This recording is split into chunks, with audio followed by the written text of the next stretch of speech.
Podcastirmãos.com. Olá, pessoas! Podcastirmãos.com de número 540 entrando no ar. Eu sou o Paulinho, estou aqui com a esposinha Adriana, a minha índia, com seus cabelos nos ombros caídos. Ah, que bonito, amor. Ainda bem que você não falou que eu sou a virgem de lábios de mel, ia pegar muito mal. Eu sou a Adriana e eu estou aqui com o Cassiano. E olha só, a primeira vez que eu ouvi falar de Yanomami na minha vida veio desse cara aí, ó. Olha aí, voltando às origens, só. Cassiano. Que legal. Você sabe que, eu tô aqui com Paulinho e Adriana e eu tava lembrando, isso veio na minha cabeça agora. Eu tava lembrando uma vez que os caras estavam brincando que falavam que Sandy Júnior era uma pessoa só, né? O Sandy Júnior. Paulinho e Adriana também. Uma pessoa só. Você sempre fala os dois juntos, que né? legal. Cara, você fala Paulinho Dri. Ai, que bonitinho. Podia ser Dri e Paulinho, né? Mas tudo bem, eu já sei. Ah, é legal. Esse mundo machista, né?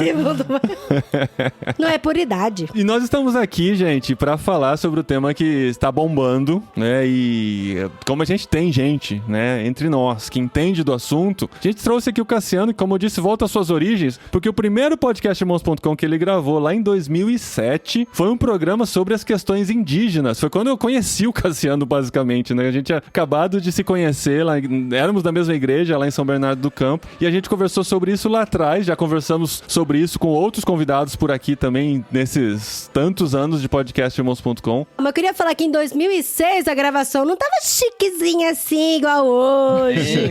Que esses microfones todos chiquérrimos, assim. Cada um num país, cada um num continente. Não, foi gravado, sentado na cama, de solteiro, num quarto, usando headset. Alguém tava no chão. Eu lembro que alguém tava no chão. E ficava passando aquele headsetzinho cinza, um pro outro, assim, na hora de falar. Era um microfone que a gente usava. Microfone com micróbio, né? Era tudo micro, né? Mas o episódio está disponível ainda, não sei se eu recomendo ouvir, né? Eu não gosto de ouvir coisas tão antigas assim, me dá uma gastura, né? Não, gente, vamos todo mundo ouvir, tem que valorizar. Valorizar a história. Valorizar a história. Exato, a gente é feito de história. Até pra valorizar mais hoje, né? É isso mesmo. Muito bom. E a gente volta pra falar aqui porque os Yanomami, e é bom deixar claro que plural de Yanomami é Yanomami, né? Não tem S no final. Boa. Eu aprendi, eu pesquisei, olha. Não é Rio de português. E os Yanomami estão em pauta novamente por conta de o que tem sido constatado no Brasil nesse começo de ano, e a gente vai falar sobre isso, conhecer um pouquinho do histórico de tudo e como a gente pode ser parte da solução dessa grande tragédia humanitária que estamos vivendo no Brasil.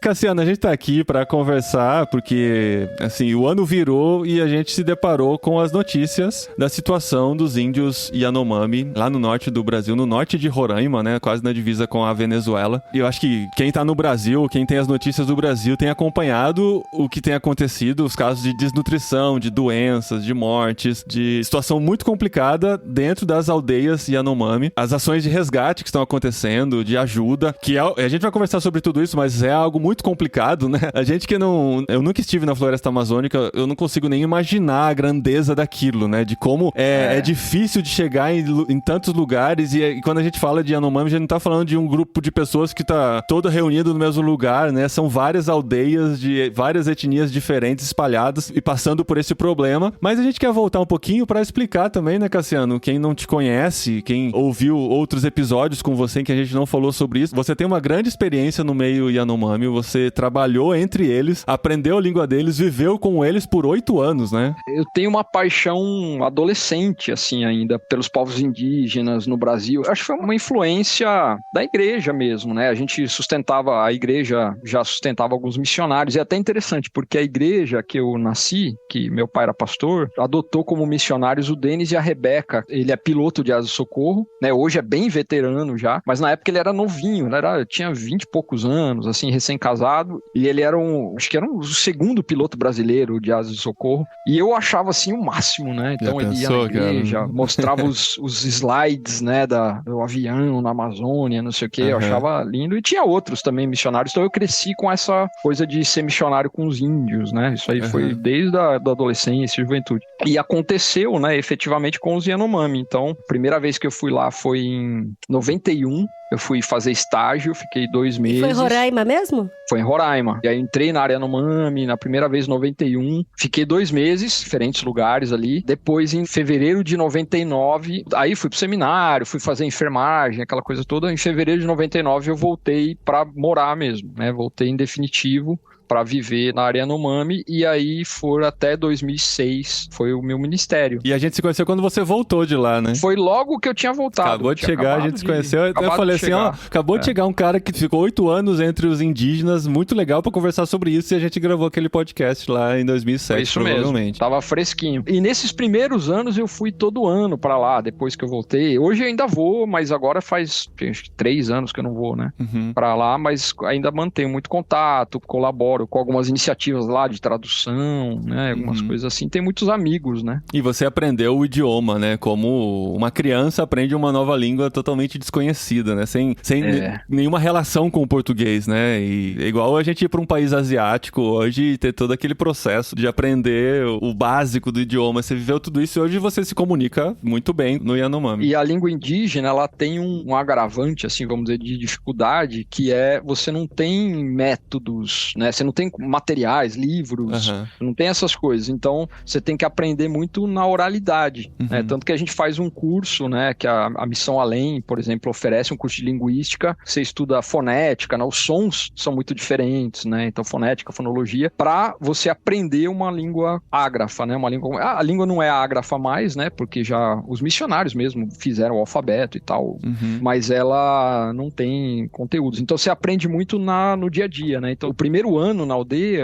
eu ficava 8 horas por dia estudando a língua, só para aprender a língua Yanomami. Eu aprendi um dialeto, né? São 4 dialetos principais. Olha. Ainda tem algumas diferenças dentro desses 4 dialetos. Então eu aprendi um deles, que é o Ninam, e depois eu aprendi um outro, que é o mais central, assim. Mas assim, aí eu não sou... Eu consigo entender bem, né? Eu falo mais ou menos, mas ajudou bastante para entender os outros dialetos, né? Você tem diferenças grandes entre um dialeto e outro. E isso é só um sinal, né? Dessa complexidade que é a cultura Yanomami, né? As pessoas estão vendo na televisão, agora os noticiários e tal, parece que é povo só, né? Assim, parece um grupão só, né? Que mora. Um grupão só. Uma roca gigante. Mas, cara, você falou esse negócio da linguística, queria só falar aqui pro pessoal que ainda não ouviu ou não sabe da existência. A gente tem um programa, um podcast com a Missão Além, onde o tio Viri fala bastante disso, sobre a dificuldade de aprender a língua e sobre a mega importância que tem de você fazer uma grafia de línguas que muitas vezes não tem, né? Não tem um método, não tem nada, não tem nada escrito. E o Paulo Botrel com a gente também nesse episódio, foi muito interessante. A gente gravou no comecinho de 2020. Lá na Missão Além. Lá na Missão Além. Foi bem interessante. Técnico, né? Não, mas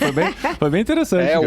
O Paulo é bom pra caramba. Ele foi meu professor. Que foi muito gostoso. O Paulo Botrel foi meu professor. E o Tiviri, eu fiz o curso de sobrevivência, né? Na selva, lá no Alto Rio Xingu. E ele era um dos orientadores lá também. Mas é isso, é muito complexo. Então, assim, você tem o povo Yanomami, você olha pra eles, você tem vários grupos, subgrupos, né, diferentes, dialetos diferentes. Então, assim, é uma área muito extensa, né, muito grande e muito complexa. Então, essa crise toda que tá acontecendo, ela tá concentrada em algumas regiões principais, né? E pra tratar essa crise, a gente vai entrar nisso mais pra frente também, é importante saber o idioma, porque eles não são bilíngues, né? Eles são monolíngues em geral, né? E tem poucas pessoas que transitam no português e no idioma Yanomami, né? O programa de índio é de 4 de março de 2007 com o Cassiano. Gente, programa 14.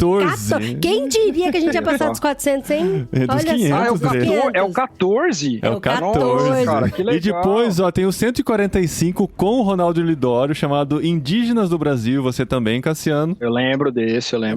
Boa, esse é bom. E o episódio com o Paulo Botrel e o tio Viri é o 396 de 28 de janeiro de 2020, chamado Traduções da Bíblia para Povos Minoritários. Esse programa tá muito bom, viu? Não que os outros não estejam. Eu não ouvi esse. Cassiano, se eu ouvir, você vai sentir uma nostalgia. E você, Cassiano, escreveu um texto que circulou bem aí recentemente e a gente... Viralizou, como diz o povo, né? Como diz o jovem. Como autoridade nesse assunto, pela sua experiência, até por seu papel, você falou que não escreveu em nome de nenhuma organização, mas hoje como liderança da Aliança Evangélica Brasileira e todo o envolvimento que você tem com o assunto, você escreve com uma autoridade nesse assunto, esse texto aí, que foi muito importante pra gente enxergar melhor o que está acontecendo e como a gente pode fazer parte de tudo isso, né? E onde as pessoas podem ler esse texto? Tá, aqui no post tem o link, né? Pra começar. É bom, tem que deixar claro. Porque ele tá em diferentes lugares hoje, né? Tem no site da Aliança, mas tem na Ultimato também, tem até alguns lugares, né? Mas assim, quando eu escrevi, eu não fico escrevendo artigos, né? Não tenho muito isso, mas quando eu escrevi foi porque eu tava recebendo tanta mensagem de gente perguntando, né? Falando, porque as pessoas também. As pessoas lembram na hora, né? Trabalhou com o Yanomami e tal. Então todo mundo começou a perguntar, cara, daí eu tinha um monte de mensagem de WhatsApp, etc. Daí eu falei, vou escrever uma resposta padrão, né? Vamos dizer assim, daí eu só mando pra todo mundo, né? Eu já fiz isso outras vezes. E daí os amigos chamam pra gravar podcast pra poder perguntar as mesmas coisas que você já respondeu lá. Mas no fim, cara, não foi planejado, mas mudou um pouco o propósito, né? Porque acabou que ficou legal o texto. Porque uma coisa que eu cuidei foi de não ser político, né? De não ser tendencioso do ponto de vista político. Não que eu não tenha minhas opiniões e tal, mas eu falei, cara, eu tô respondendo pra um monte de gente. O jeito que estão as coisas, ou você deixa um bravo, ou deixa outro bravo, e só vai gerar mais discussão ainda, né? E vai perder o foco da discussão, né? Exatamente. O propósito todo do que tá sendo falado, que é salvar a vida dessas pessoas. É isso mesmo. Isso que eu falo muito no texto, né? O foco é esse aqui, é o que a gente vai fazer agora, não é quem é culpado, etc. Isso aí é importante, mas não é pra gente ficar discutindo, né? Aí eu mandei pro Ronaldo Lidório, né? Uma das pessoas que eu mandei. Aí ele mandou mensagem e falou, cara, eu não tô respondendo pra ninguém que tá me perguntando, porque é a mesma coisa, né? Todo mundo perguntando pra ele. Ele falou, porque eu não me senti inteirado do assunto o suficiente pra dar uma resposta. Então eu tenho falado pras pessoas que eu prefiro não falar nada. Mas aí quando eu vi seu texto, ele falou, eu queria usar o seu texto pra responder. Que legal. Aí eu falei, beleza. Eu falei, então só tira meu nome e bota o seu. Não, eu falei, dá uma revisada, né? Falei pra ele, cara, dá uma revisada, vê se dá pra deixar ele mais enxuto, né? Ou mais... não, acho que foi até ele que falou. Ele falou, eu vou ver se eu deixo mais enxuto. Eu falei, legal, beleza. Aí depois passou um tempo, ele respondeu e falou, cara, não tem nada que eu quero mudar. Vamos deixar assim mesmo. Só tem um detalhe. Ele falou, só tem um detalhe que eu mudaria. E aí, cara, é interessante, porque eu vou falar aqui, acho que aqui não tem problema, mas tem uma parte que eu falo que a gente tem que admitir que foi nos últimos anos, com a invasão garimpeira, né? Que houve a invasão garimpeira, porque algumas salvaguardas foram retiradas, e esse foi o problema. Só que no texto original eu colocava nos últimos 4 anos. Né? Entendi.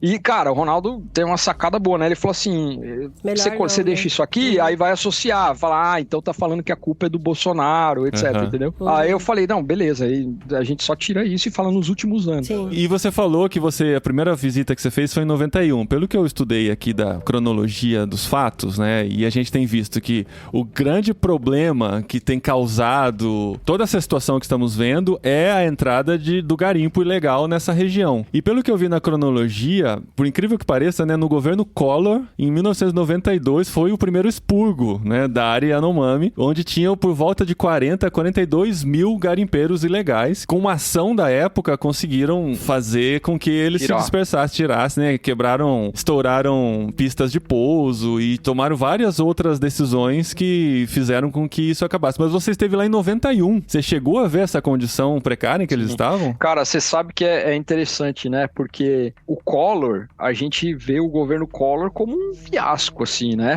Teve o negócio do confisco das poupanças, depois teve o impeachment e tal. Mas, assim, pros Yanomami, o governo Collor foi, assim, a melhor coisa que aconteceu. Porque foi no governo Collor que aconteceu essa expulsão do garimpo, que você tá falando, e foi no governo Collor que a área Yanomami foi homologada, né? Foi demarcada. Ela foi homologada depois no Lula, né? Mas foi lá no Collor. E nessa época eu lembro que voando, né, na área Yanomami, a gente via, eles fizeram a demarcação, uma faixa de terra assim no meio da selva que era pra demarcar, né? Então aqui começa a área Yanomami, aqui não. Interessante, cara, isso aí, porque hoje não tem mais isso, né?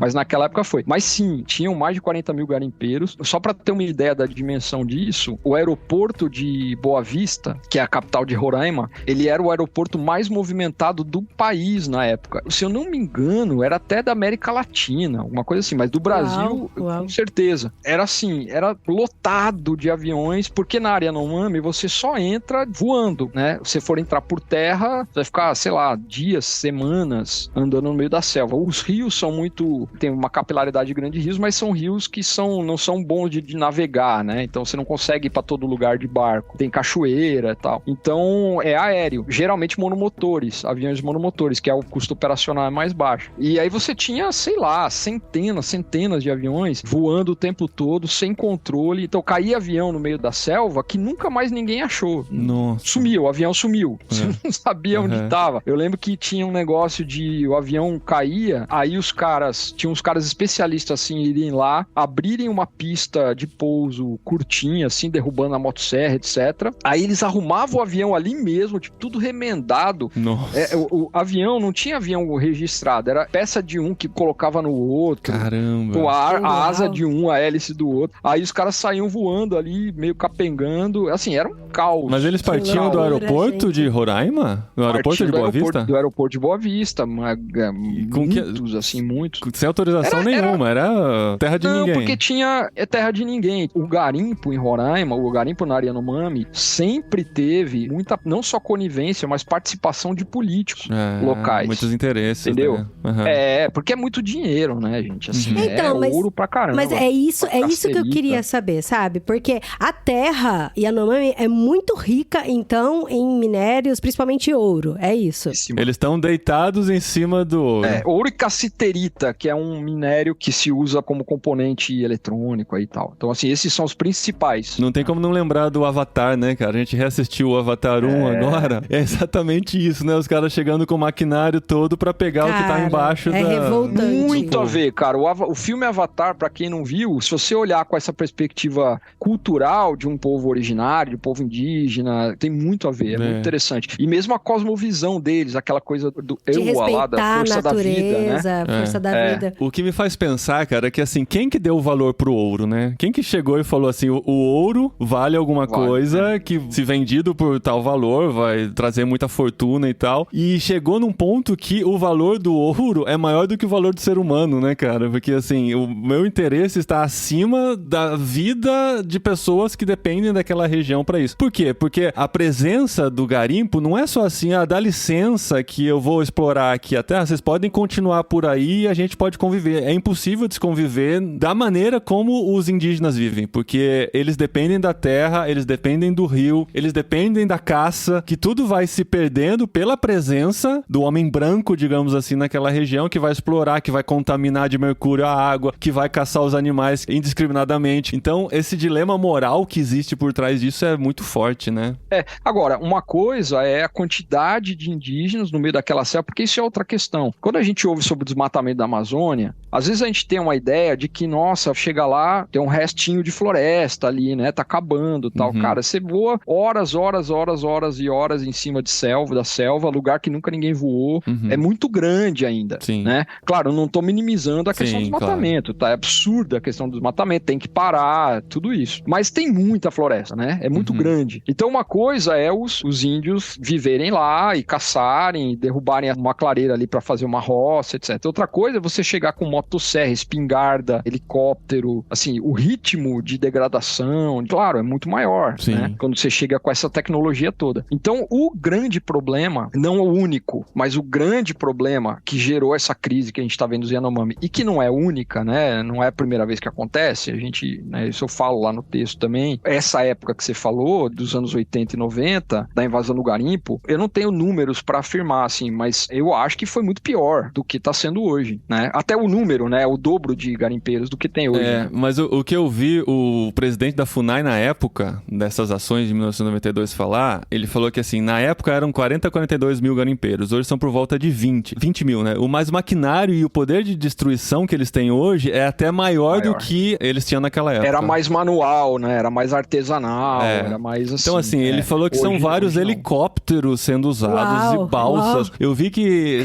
só nesse começo da operação da Polícia Federal lá na região, eles já aprenderam 30 balsas, cara. Balsas, sabe? Meu, quem que financia essas coisas? Então, essa é a questão. Quem que financia? Por isso que eu falo, tem muita gente, ou não tanto assim, mas tem pessoas muito poderosas, né, por trás disso, que financiam. Cara, o helicóptero, pra você ter uma ideia, as missões que operam com aviação, né, Asa de Socorro, Missão do Céu, etc., elas operam com avião monomotor. Porque um dos motivos que precisa ter pista, né, pra pousar, a pista não pode ser muito curta, tem que ter condições, etc. Pô, por que não faz de helicóptero? Porque o custo operacional do helicóptero é muito maior, é muito mais caro operar de helicóptero do que de avião. E os garimpeiros têm um monte. Eles têm um monte. Então, assim, eles têm muito dinheiro, né? Alguém financia muito. O garimpeiro mesmo, que tá lá na selva, esse aí é explorado, é peão.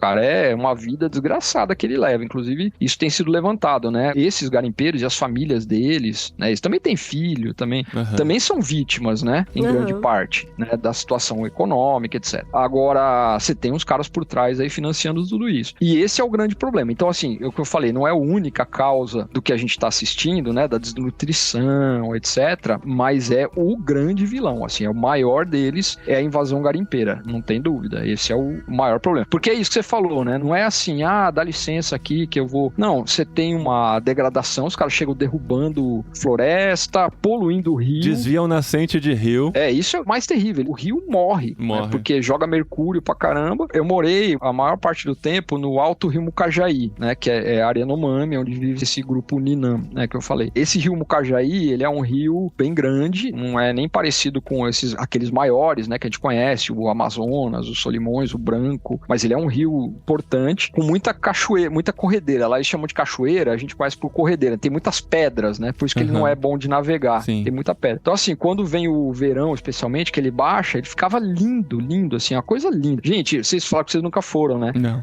É uma coisa muito maravilhosa, assim, não dá pra descrever. Você tá, por exemplo, num final de tarde, no pôr do sol, descendo um rio desse no meio da selva. Assim, é uma coisa muito linda. Agora que a gente tá morando fora do Brasil, né? Sempre que a gente fala com algum local aqui, né? Que a gente nunca foi na Amazônia, eles falam assim, como assim? Você é brasileiro e nunca foi na Amazônia?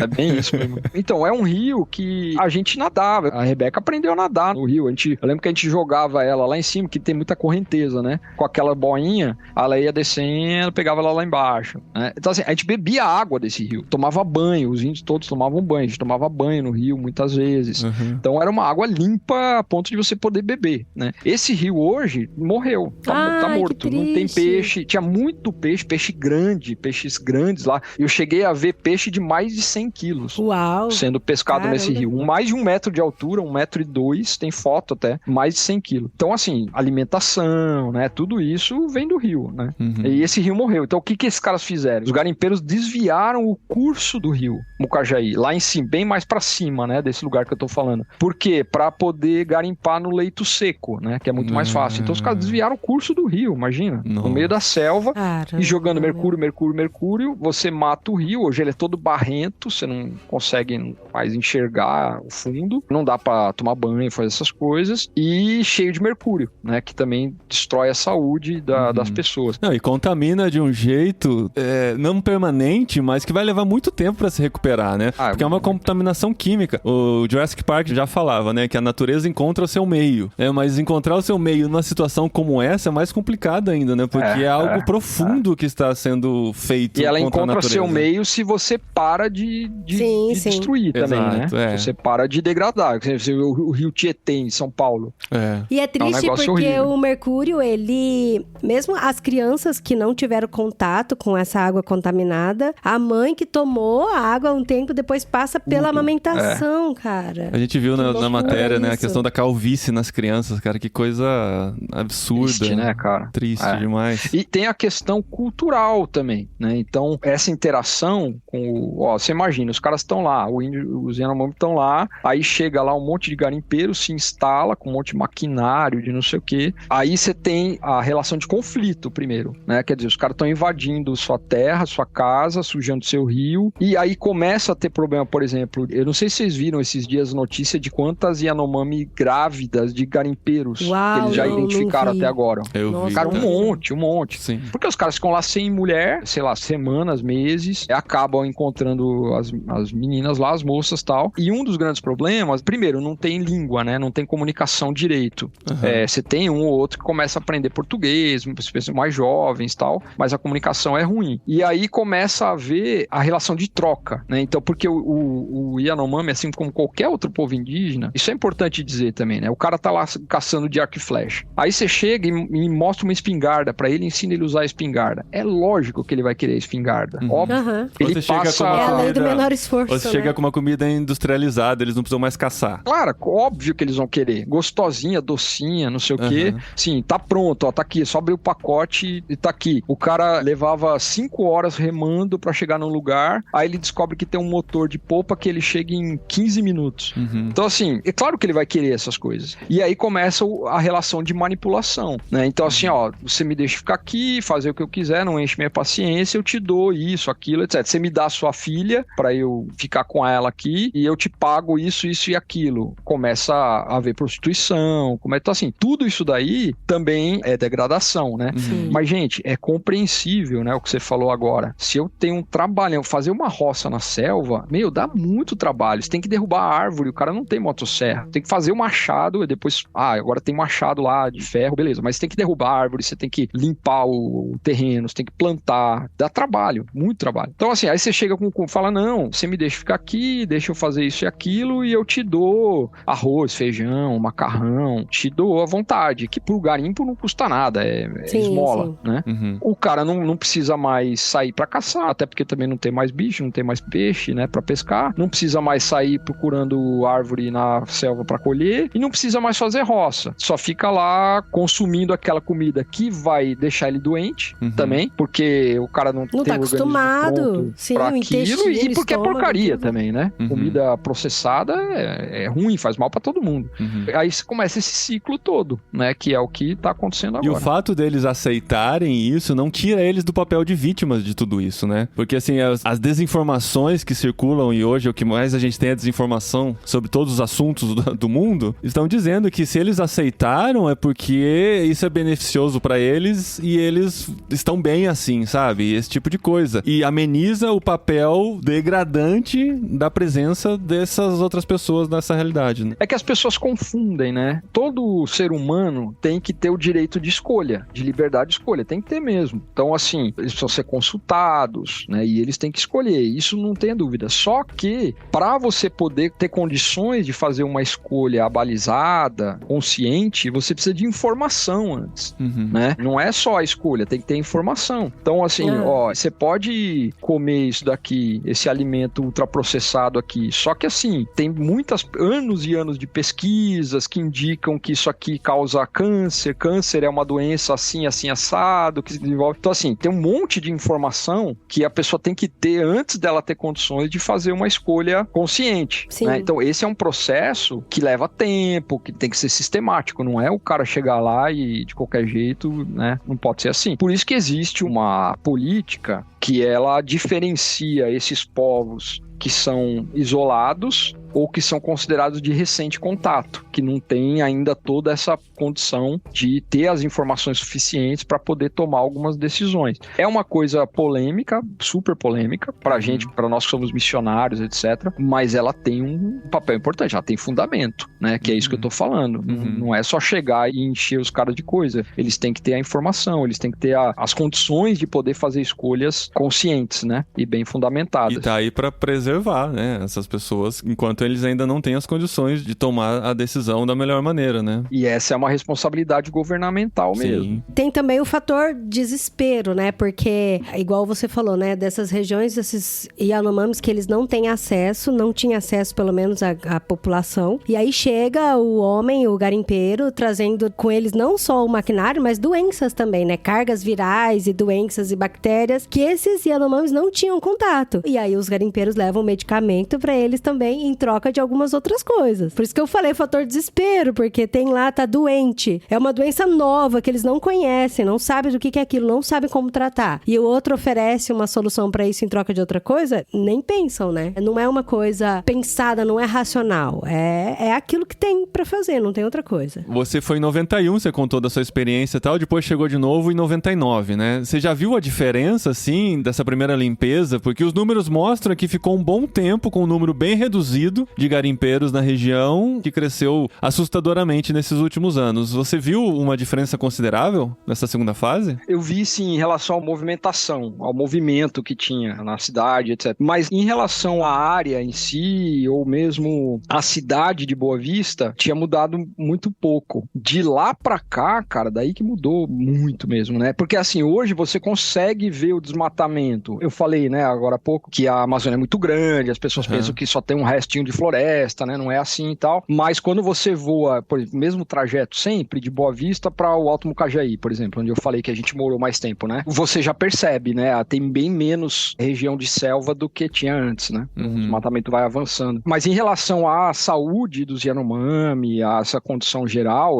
tinha melhorado muito, né? No texto, eu até digo isso, né? Que aquilo que já foi feito, a gente sabe que pode ser feito novamente, né? Então, naquela época, foi muito eficiente a operação de retirada dos garimpeiros, né? Da área Yanomami e de desativação dos garimpos. E eram mais de 40 mil, né? Como vocês falaram. Então, hoje se calcula aí que são em torno de 20 mil garimpeiros. Não é uma coisa que, como é que vai fazer? Não, foi feito rápido, dá pra fazer isso. É só ter iniciativa, né, cara? É só fazer a coisa movimentar, que até agora parece que estava muito abandonado, e a gente viu nas notícias, né, que foram vários pedidos de socorro por parte dos Yanomami que foram ignorados, né? Então parece que agora as coisas estão começando a movimentar, e a gente espera que isso caminhe rápido.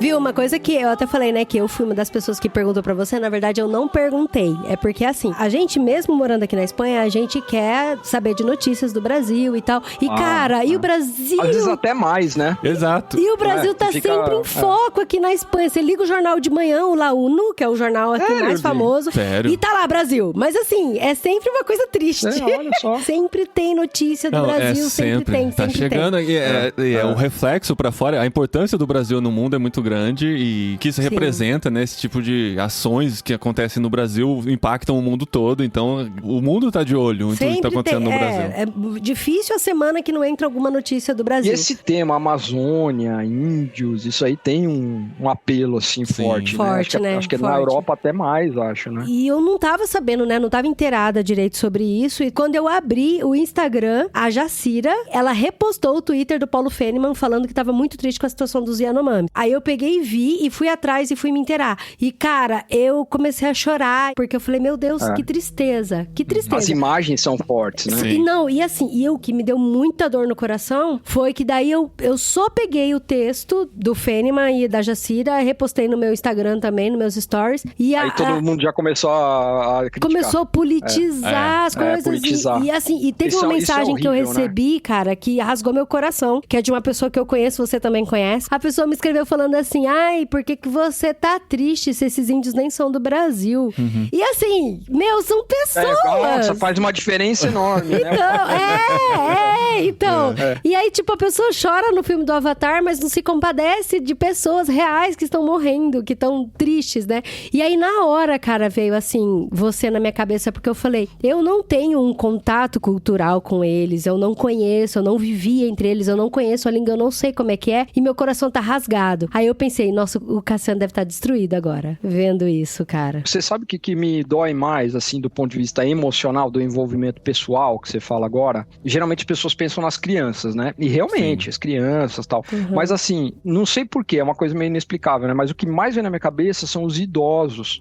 Cara, tinha muita idosa, por exemplo, eu lembro da Chantone, uma senhorinha, assim, eu orava com ela todo dia e tal. Cara, nesse momento, esse pessoal sofre muito, muito, muito, porque porque, assim, não tem como se virar, ninguém cuida direito também, fica naquela situação, né? Geralmente já fica magrinho, já fica doente, né? Suscetível a pegar viroses, essas coisas. Então, assim, tem muita gente sofrendo, né? E aí que é o problema da politização, né? Porque você pode politizar, levar para um lado, levar para o outro, depende da sua ideologia, etc. Mas isso, assim, isso não muda o fato do que tá acontecendo. Não, só que entendeu? o problema é que a coisa às vezes é tão politizada que eles passam a desacreditar nas notícias e nas imagens e nas informações que chegam, achando que a ação da esquerda de querer desacreditar o governo anterior. A coisa, né? Eu escutei uma coisa absurda, assim, de alguém falando e escreveu pra mim mesmo, assim, de que trouxeram indígenas que estavam morrendo da Venezuela pra colocar no Brasil. Eu falei, gente, mas que a pessoa vai se dar o trabalho de pra colocar... Esse foi uma das coisas famosas que apareceu, né? E assim, pra mim não, isso eu falo comprovadamente, porque eu falo com as pessoas que estão lá na ponta, que estão na aldeia, falando todo dia com gente, né, lá. Então, assim, realmente tem índios da Venezuela lá. Porque lá, isso é outra coisa que as pessoas têm que entender. Não é nem divisa, né? É uma coisa só, né? Exato. Não, você não sabe quando você tá na Venezuela ou no Brasil. Se você tá andando... Eu, por exemplo, já saí pra caçar por uma semana com os índios, e assim, tinha hora que você tava na Venezuela, tinha hora que você tá no Brasil. Você não sabe onde você tá, entendeu? É tudo selva. O Yanomami não pensa, agora eu tô na Venezuela, agora eu vou falar em espanhol, né? Pensa, entendeu? Então, assim, tem venezuelano, até ontem, por causa de um termo que um amigo que tá lá em Roraima me mandou, falou assim, o que significa essa frase, né? Não sei nem como é que ele ouviu lá em Yanomami. Daí eu vi um termo que tava lá, eu falei, cara, eu não conheço essa palavra, que é desse dialeto que eu falo menos, né? Que eu falei. Aí eu falei com o Kurt, que acho que vocês conhecem, com um amigo, falei, cara, o que significa isso aqui? Daí ele falou, cara, isso aqui eu acho que é uma palavra da Venezuela, que o pessoal da Venezuela fala, porque tem isso, tem diferenças de termos, dialetais e tal, de lugar pra lugar. Não é porque é na Venezuela, porque é no Brasil. Por acaso, tem um grupo que tá em território mais venezuelano, né? Aí eu falei, cara, vamos ver isso daí, porque isso pode ser um sinal de que tem mais venezuelanos e tal. No fim, não era. Era um termo que a gente sabia lá. Depois a gente descobriu. Mas que tem, que deve ter, que pode ter venezuelano, pode. Mas, assim, não tem dúvida de que o grosso da crise, do que tá acontecendo, das imagens que estão sendo mostradas e tal, é no Brasil mesmo. Inclusive na região de Surucucu, que é onde tem o pelotão do exército, o pelotão de fronteira, né? Que inclusive tá fechado o espaço aéreo agora, ninguém pode entrar lá mais, então o acesso restrito, né? Então aquela região lá é uma região onde tem um pelotão do exército brasileiro, é território brasileiro, e é um foco de problema. Não é o único, né? Tem lá no Sanumá, que é um outro grupo também, que até a MEVA, a Missão Evangélica da Amazônia, atua. Também a situação de crise fortíssima, já conseguiram mandar bastante coisa lá de alimento. Então, assim, não é uma fraude, entendeu? Não é uma farsa que montaram. Não é. Não. É verdade, tem uma situação de crise mesmo. E eu vi uma entrevista com um líder indígena, Yanomami, um líder indigenista, não sei qual que é a palavra. Ele não é um líder dentro da aldeia dele, mas é um cara que representa os indígenas pra fora da aldeia, né? Ele falou que, assim, na nossa cultura a gente não gosta de fotografia, a gente não gosta de vídeo, a gente geralmente não autoriza a divulgação de imagens da aldeia, mas ele falou que a situação é tão complicada que precisava mesmo chocar, e as pessoas precisavam ver aquilo do jeito que estava pra se mobilizarem, né? Porque se ficar só contando, ninguém vai acreditar, e por isso que essas imagens circularam, né? Você falou do líder, né? O Yanomami não tem líder. Sim. Não existe isso. É uma cultura, a gente chama de acéfala, né? É quase que fosse uma anarquia, assim. Cada um é dono do seu nariz, entendeu? Não tem uma liderança. É por isso que eu tomei esse cuidado no explicar quem era o cara. Não, e é interessante porque isso explica até um pouco do problema, né? Essa influência negativa que o garimpo exerce nas regiões onde eles se colocam lá, onde eles se instalam, é muito por causa disso. Se você tivesse um líder, por exemplo, local, que fosse um cara mais capacitado, sei lá, mais preparado e tudo, ele ia falar, não, gente, nós não vamos interagir com eles, nós não vamos fazer trocas com eles, enfim, coisas assim. Mas não tem, cada um faz o que dá na telha, entendeu? Então isso acaba que atrapalha um pouco também. E tem alguns representantes, né, que aparecem falando em nome do Yanomami também. Isso é importante a gente saber. Se você for para uma aldeia lá, você vai falar assim, ó, o fulano tá falando em nome de vocês. Fala assim, de jeito nenhum, eu não deixei ele falar em nome da gente, entendeu? Isso é muito comum com indígenas do Brasil. Sim. As pessoas acham que a pessoa que tá em evidência, que tal, ela meio que fala em nome de todo mundo, não fala. Né? Até porque tem muitas tribos, né? Como que o cara vai representar todas as tribos, todos os dialetos? nenhuma, né? Por eles não reconhecerem líderes, então. eles não vão representar ninguém, né? Ele é só um cara que tá defendendo aquelas pessoas. Os interesses, né? Interesses daquelas pessoas, né? Mas tem que cuidar um pouco mais, né? Porque às vezes o cara tá defendendo os interesses dele. É igual político, né? É político. O político, ele tá lá representando o povo lá no Congresso Nacional. Mas depende. Tem um monte que não tá representando o povo nenhum. Tá os próprios interesses dele. É por isso que essa situação é tão complexa, né? A gente não consegue resumir e falar que a solução é essa e pronto, porque tem muita coisa envolvida. Inclusive, até um tema mais delicado de toda essa situação é o envolvimento missionário, né? Dos missionários e das missões em tudo que está acontecendo, até a participação delas nessa solução, né? Porque agora o que se constata é que esse contato foi muito prejudicial, então vamos tirar todo esse contato de uma vez, inclusive de quem estava lá tentando ajudar e fazer algo de diferença lá no meio. Tipo, dar um reset, né, o negócio. E assim, eu acho justo por um lado, porque é difícil julgar, né, quem está fazendo algo bom, quem está com seus próprios interesses, quem está atacando ou destruindo aquela realidade, ou explorando aquela cultura. Então o que as autoridades fazem hoje, agora vamos tirar todo mundo de lá, retirar tudo e depois começar de novo a fornecer ajuda e tentar resolver aquele problema. Como que você, Cassiano, vê toda essa situação, todo o seu envolvimento missionário já entre os indígenas? Conhecendo missionários que estão lá atualmente agora. Fazendo um trabalho incrível, que também, né, Cassiano, não dá pra tirar a ideia de que também existem missionários que estão lá e que talvez não estejam fazendo a coisa da melhor maneira possível. Sim. A FUNAI editou um decreto essa semana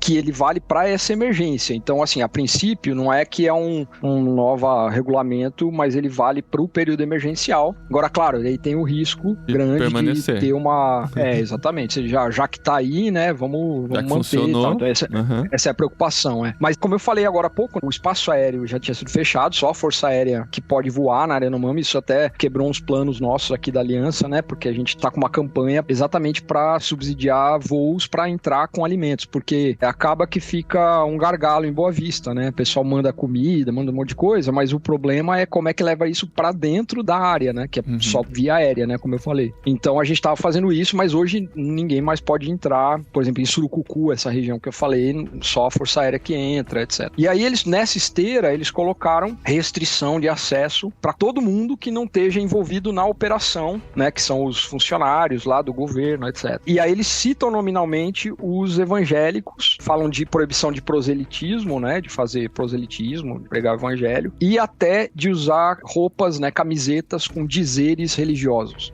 Então, uma das coisas que eles colocam no decreto, que tá dando um maior rebuliço aí, né, porque daí todo mundo ia agora, porque é inconstitucional, isso não tem dúvida, você não pode fazer isso, né, não pode proibir esse tipo de coisa, né, isso restringe a liberdade religiosa, etc. Mas o fato é que tá lá e agora tá todo mundo pensando o que a gente vai fazer, né. Mas o que o Paulinho falou no começo, hoje eu até respondi uma pergunta de um rapaz que é belga, que tá escrevendo para um jornal belga lá, perguntando exatamente sobre essa questão da ação missionária, né, da atuação missionária com indígenas.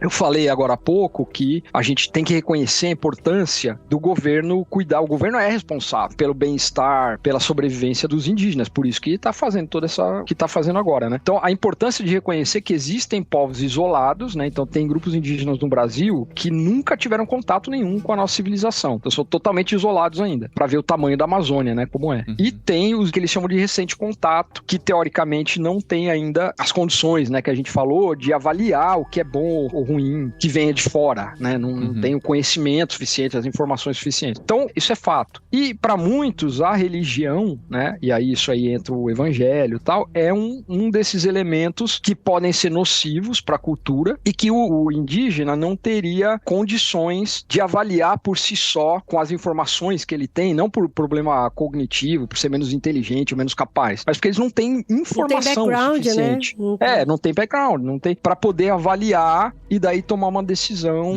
que seja racional, né, informada, né, a gente chama de consentimento informado, é o termo técnico, né, então assim, ó, você pode me dar uma injeção aqui porque eu entendo o que é isso e o que isso vai fazer no meu corpo, então ele tem a informação, daí ele dá o consentimento, né, então assim, o que a gente entende é que a proclamação do evangelho, quando a gente fala do evangelho mesmo, tem que seguir essa mesma via, então a gente precisa apresentar o que a gente quer dizer de uma forma que seja compreensível para ele, que ele entenda o que é o evangelho, o que o evangelho significa, política, enfim, tudo isso para daí ele ter condições de tomar uma decisão informada sobre o que ele quer fazer, se ele quer ou não quer aceitar o evangelho ou outra religião, ou seja lá o que for, né, como qualquer outra coisa, né? Então, isso daí a gente tem que reconhecer, e foi o que eu escrevi hoje para ele, que historicamente já se errou muito, já se cometeu muito equívoco em nome do cristianismo, né? A gente sempre fala que evangelização é diferente de proselitismo, porque o proselitismo é uma coisa imposta, é uma coisa que você chega lá e faz qualquer coisa lá pro cara abraçar aquilo, aderir àquilo de qualquer maneira, coloca um monte de coisas ali que não são o evangelho, são coisas anexos, né, que você coloca, por exemplo, a gente faz isso muito no nosso meio mesmo, pessoas que tentam fazer o outro acreditar que de adotar uma ideologia política X ou Y, de direita ou de esquerda, é consequência de você ser um cristão ou de você ser um evangélico, etc., tá errada. Isso é um erro, é um equívoco. Não é porque você abraçou o evangelho, porque você recebeu Jesus Cristo na sua vida, que você é obrigado a ser de direita ou ser de esquerda, por exemplo. Tem nada a ver, né? Mas a gente tem essa mania histórica de associar um monte de coisas, né? Então, no caso dos índios, tem aquelas coisas clássicas, né? O missionário chegou lá, as mulheres ficavam com os seios de fora e botou sutiã em todo mundo, porque é indecente ficar com os seios de fora.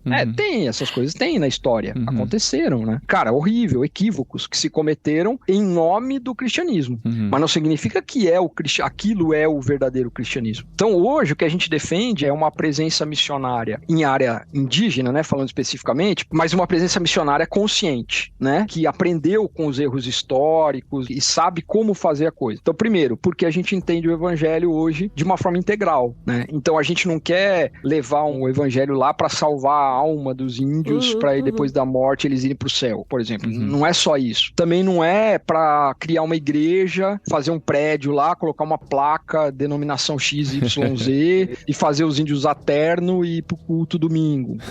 Isso tudo é equívoco, não é isso que a gente quer. A gente entende que sim, que o evangelho, a mensagem do evangelho vai fazer diferença total na vida deles, inclusive para a eternidade, mas que também vai fazer diferença hoje no aspecto social, psicológico, emocional, cultural, enfim. De sanidade o evangelho também. Produz vida, né? Então, por isso que os lugares onde existe maior qualidade de vida dos indígenas na área Yanomami são onde tem missões evangélicas atuando. Porque é o melhor atendimento de saúde, na minha época, hoje no Cajai é a CESAI, a Secretaria de Saúde Indígena do Governo Federal, que cuida da saúde. Na minha época, éramos nós, inclusive, eu era técnico de enfermagem, né? Então eu ajudava no atendimento à saúde, mas a gente tinha uma clínica super bem montada. Medicação, a farmácia que a gente tinha, não tinha em nenhum outro posto Yanomami, a não ser onde tinha agência missionária. Então, assim, o acesso a remédios, os voos que a gente fazia para remoção de índios acidentados ou em estado grave de saúde, a educação, a gente fazia alfabetização na própria língua dos índios, na sua própria língua, né? Então, tudo isso, as missões evangélicas fizeram historicamente e ainda fazem, né? Então, é uma loucura, é uma bobagem querer tirar as missões evangélicas de área indígena, porque são elas que dão a melhor qualidade de atendimento social, educacional, de subsistência nos lugares onde elas estão. Sem contar o contato com os indígenas, que os missionários, por estudarem tanto e estarem lá dentro, conhecer a cultura e falar o idioma, tem, né? Que é fundamental. Exatamente. Hoje para esse... Ninguém fala a língua como os missionários. Tanto que eu fui intérprete lá muitas vezes, muitos anos, em operações na época era a FUNASA, né? Cuidava da saúde. Então, fazer vacinação, controle de malária, essas coisas, a gente que era intérprete, porque só a gente falava a língua. E você não consegue dar um bom atendimento, prestar um bom suporte, assistência para um índio monolíngue, né? Que não fala português, se você não fala a língua dele. Fica aquela conversa de doido, assim, de apontando tentar dedo, adivinhar, né? O que é que ele tá falando. Como que vai fazer a anamnese, né? Saber os sintomas e tudo. Exato. Mas assim, só pra dizer, eu sou a favor, tem gente que fica chateada quando eu falo isso, né? Mas eu sou a favor de que tenha, sim, controle disso. Claro. Sim. Porque o que leva ao descontrole que existe hoje é exatamente essa falta de noção de quem está entrando lá, o que está fazendo lá, né? E isso está destruindo aquela realidade. Tem que ter controle, tem que ter liberdade de você viver o evangelho. Então esse negócio de não pode usar camiseta, isso daí é loucura, né? Agora, tem que ser feito de uma maneira responsável, consciente, né? né? Ninguém obriga ninguém a, sei lá, seguir religião X ou Y. Também não pode, isso é muito importante no programa Aliança pela Vida, né? Que é o de ações emergenciais da Aliança Evangélica. Isso daí é uma regra que a gente faz o voluntário assinar. Assim, você não pode oferecer um benefício para a pessoa em troca dela aderir à sua religião, ou dela orar com você. É uma manipulação, né? Ler a Bíblia com você, enfim, você não pode. Você vai cair no mesmo problema dos garimpeiros, né? Exatamente. Então, assim, a gente faz o bem, a gente vai socorrer quem tá doente, etc., como um fim em si mesmo, para fazer o bem, entendeu? Não é uma troca, não é uma relação de troca. E muitos cristãos, muitos evangélicos têm dificuldade de entender isso, né? Assim, se não puder dar uma Bíblia, então não vou dar a cesta básica. Assim, não, você vai dar a cesta básica porque ele tá com fome, não é, entendeu? Não é uma relação de troca e de manipulação, né? Cara, mas a gente que não é monolíngue... agora eu posso falar, de verdade. Você não é mais monolíngue. Tá. Você não é monolíngue. Não, mas até a pessoa que mora na cidade e tal, a gente conhece vários casos de manipulação religiosa. E imagina o índio que não tem essa cosmovisão, que não tem esse background religioso que a pessoa tem na cidade, indo em igrejas. Acaba sendo o alvo mais fácil de manipulação, né? Então isso é muito triste. E infelizmente acontece também, né? Tudo isso que a gente tá falando acontece aqui também. Não é só com o índio que acontece. Tudo isso acontece com o povo carente da periferia, com todo mundo acontece. É uma manipulação danada. O cristianismo, a religião, ela é usada pra manipular mesmo. Faz um ano já que a gente gravou aquele episódio sobre as ações emergenciais nas inundações do Brasil, e aqui a gente tá de volta pra falar de outra grande necessidade que você tá envolvido, a Aliança Evangélica tá envolvida. E você disse, né, que o pessoal tem se mobilizado, tem contribuído, tem enviado comida, tem ajudado a suprir as necessidades e tal. E eu tenho certeza que tem muita gente ouvindo aqui querendo saber o que pode fazer como igreja, como pessoa, como família, para ajudar nesse momento. Quais são as ações, o que está em nossas mãos, o que não está em nossas mãos, como a gente pode se mobilizar para ajudar nessa necessidade e em outras, porque essa apareceu agora, mas com certeza outras vão ser descobertas em algum momento e a gente vai ter que se mobilizar. Qual que é o nosso papel como igreja no meio de tudo isso? Cara, a primeira coisa que eu tenho falado é dar mais importância para a situação emergencial do que para as questões políticas que giram em torno disso, entendeu? Então, assim, tudo bem, você quer discutir se é uma manipulação, se o governo atual está usando essa situação para atacar o anterior de alguma maneira, ou se o governo anterior errou e é responsável por a situação que está acontecendo, porque foi omisso, tudo bem, cada um vai ter as suas ideias e vai achar o que quer achar. Mas, assim, antes disso, existe, isso é o que eu falo no texto que é muito importante, existe uma crise humanitária, não é mentira, entendeu? Não é montagem, não é... Talvez ela tenha uma proporção maior ou menor, mas ela existe e ela é grave, ela existe, né? Então isso está acontecendo, né? E aí eu falo da importância da gente ser mais ativo, até como instituições, nessa área que é conhecida como advocacy, né? Que é uma pressão para que as políticas públicas sejam implementadas, independente de qual governo é, se é o governo de direita ou se é de esquerda, não faz diferença. Então, por exemplo, tirar os garimpeiros que estão ilegalmente na área indígena é uma prioridade. Sim, eles estão ilegais. Sim. Tem gente que vai defender que não deveria ser ilegal. Tudo bem, aí é uma outra discussão. Mas hoje é ilegal, e é ilegal porque é nocivo, destrói o meio ambiente, destrói os índios. Então tem que haver uma pressão nesse sentido. Então, às vezes, em vez de ficar responsabilizando esse ou aquele, fazendo um monte de postagem, mandando e-mail pro senador, sei lá o quê, né? Cara, vamos falar nesse sentido, entendeu? Vamos pressionar para que os garimpeiros sejam retirados, para que o governo faça direito o seu papel em relação à responsabilidade que eles têm em relação à saúde indígena, porque existe investimento, existe desvio de recursos, existe corrupção, porque é muito dinheiro que vai para essa daí, não é que vai pouco dinheiro, mas ele não é bem utilizado, o modelo é ruim, o modelo é errado. Então, esse tipo de pressão, né? Então, isso é muito importante. E a outra coisa mais prática também, eu até falo no texto também, é articular com quem tá na ponta para saber de que forma eu posso ajudar efetivamente, né? Então, por exemplo, eu tenho visto isso muito nas emergências das chuvas, né? Que a gente tem atendido no Brasil desde o ano retrasado. Teve o deslizamento em Petrópolis, enchente e tal. O pessoal começa a mandar roupa. Então, você pega tudo, despeja o armário e manda roupa.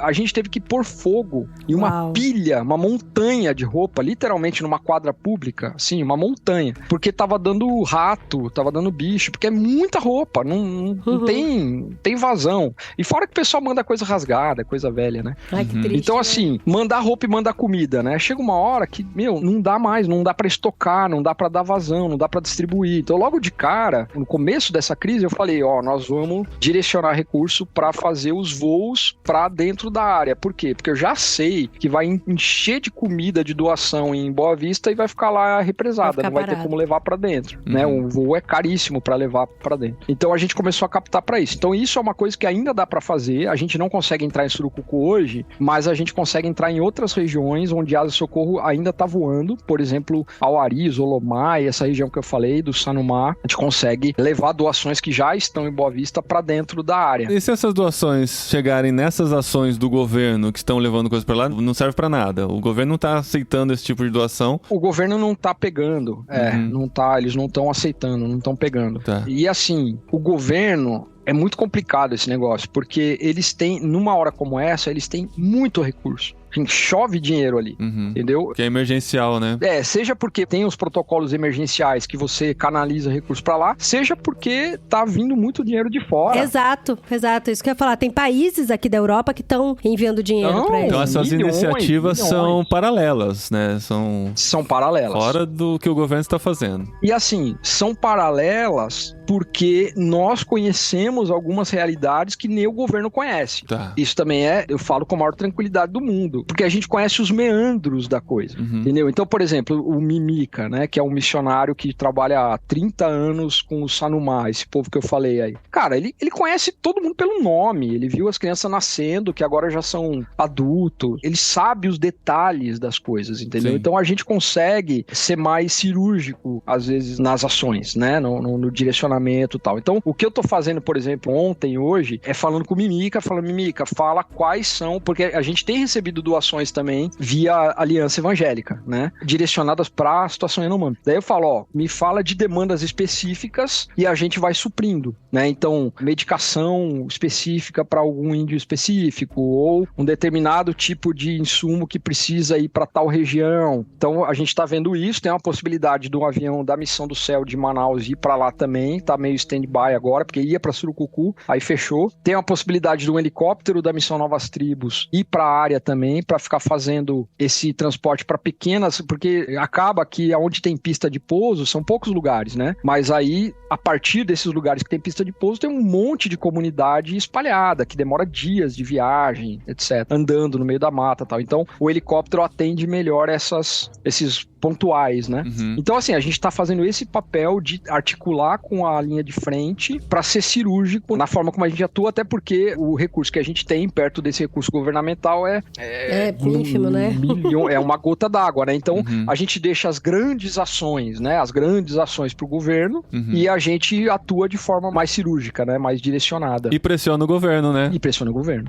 E a gente consegue dar conta disso, né? Olha, o que a gente tá fazendo e tal, né? Então, isso é interessante também. Pô, que legal. Para saber mais informações, as pessoas entram onde? O site da Aliança Evangélica tem as informações? Entra no site da Aliança Evangélica, tem o WhatsApp lá, que dá pra falar direto pelo site, e tem lá também a campanha, né? O Instagram também. O Aliança Evangélica BR, ele tem lá também informações sobre a campanha. Boa. E o pessoal pode fazer contato, perguntar. Muito bom, Cassiano. Cara, que legal. Foi gostoso conversar sobre isso, porque é algo que tem apertado muito nosso coração, ainda mais gente longe, né? Sim, eu sei que a diferença de estar no Brasil e fora é bem pequena com relação ao acesso às informações, né?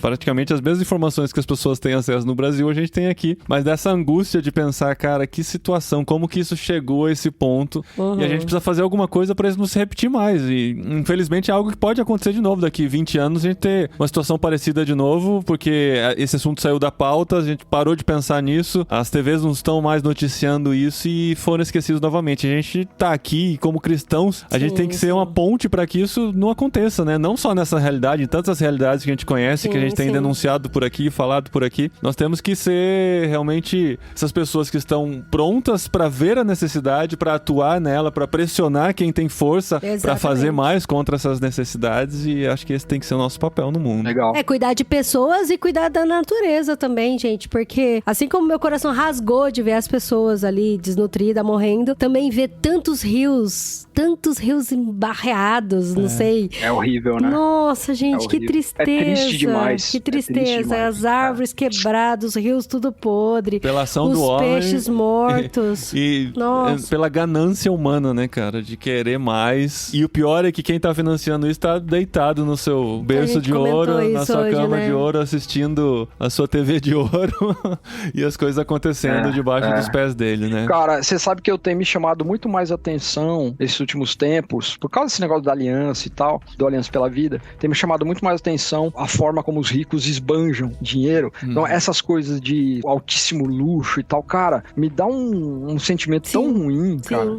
O desperdício que é, né, isso. Cara, por que o cara tá fazendo isso? Tipo, você poderia gastar 1.000, o cara gasta 100 mil. Eu vi outro dia um podcast, não é podcast, é um podcast no YouTube, um negócio desse. Os não é podcast, que ninguém sabe direito o que é. Eu não sei, cara. É um negócio no YouTube lá. Eu nunca tinha visto, eu imagino que seja super famoso. Uns americanos, uns meninos, uns rapazes, assim, americanos. Aí eles ficaram uma diária no hotel de...